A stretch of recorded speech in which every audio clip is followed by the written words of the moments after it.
Dans cette section, nous allons vous parler d'une nouvelle propriété du CSS qu'on appelle Z-index. C'est une propriété qui représente l'ordre de superposition des éléments sur une page, c'est-à-dire quel sera l'élément qui va être en dessous ou au-dessus. Donc, nous allons tout d'abord créer un attribut classe ici, que je vais nommer main-navbar container. Ensuite, nous allons copier notre main navbar container et ensuite, je vais aller au niveau de mon fichier youtube.css. Donc là, à ce niveau, nous allons tout simplement faire un CTRL-V.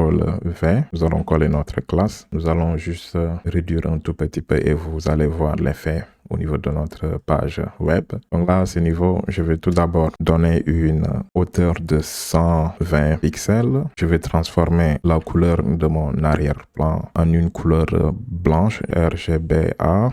Donc, je vais donner partout 255 comme valeur. Pour alpha, je vais aller avec 0,98. Ensuite, je vais donner une valeur fixe à ma position. Je vais dire que top égale à 0, right égale à 0 également. Et enfin, notre left égale à 0 aussi. Et nous allons enregistrer en faisant un CTRL-S. Maintenant, je vais agir avec ma nouvelle propriété qui s'appelle notre Z-index. Je vais donner la valeur 100. Je vais enregistrer. Quand j'enregistre, vous n'allez absolument rien voir pour le moment parce que tout simplement, je n'ai pas enregistré la modification que j'avais apportée dans mon fichier youtube.html. Nous allons faire un CTRL-S ici.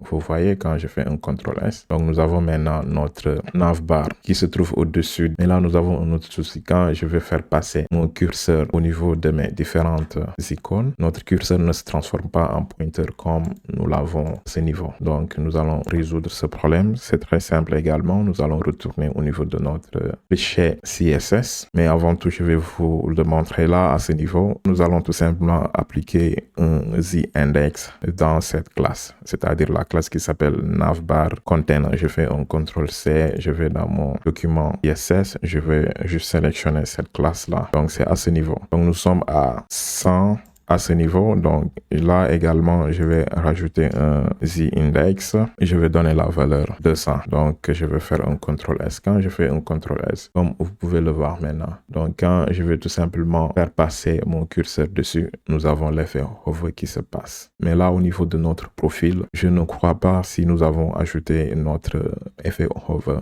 Mais nous allons le voir tout à l'heure, mais nous allons le vérifier. Je vais juste fermer cette fenêtre. Nous allons au niveau de notre page vidéo preview. Ensuite, je vais tout simplement retrouver mon profil. Et voici notre profil. La classe que nous avons appliquée au niveau de notre profil s'appelle profil-btn. Donc, nous allons sélectionner cette classe. Mais à ce niveau, je vais tout simplement mettre les deux premières lettres du début de mon prénom. Je vais ajouter un A ici. Donc, je vais ensuite retourner au niveau de mon fichier youtube.css. Nous allons juste faire une recherche pour retrouver facilement. Donc là, nous avons qu'une seule occurrence de notre profile-btn. Donc, nous allons faire la même chose, c'est-à-dire le même nom. Profile, cette fois-ci, je vais appliquer notre pseudo-classe qui s'appelle hover et je vais tout simplement transformer le curseur en pointer. Je vais enregistrer et là, quand je reviens ici, vous voyez, donc tout est correct. Je vais également enregistrer la modification que nous avons apportée ici.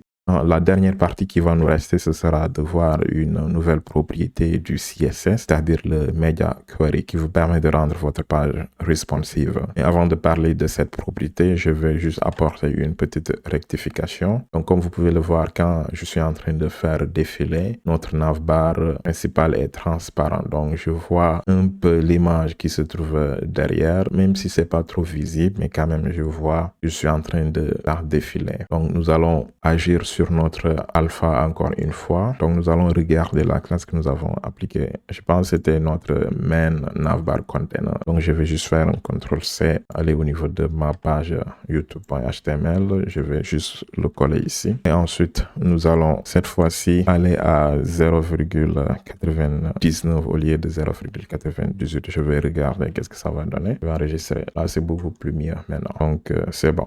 Et nous allons nous arrêter là et parler de notre dernière section de ce tutoriel dans notre prochaine vidéo.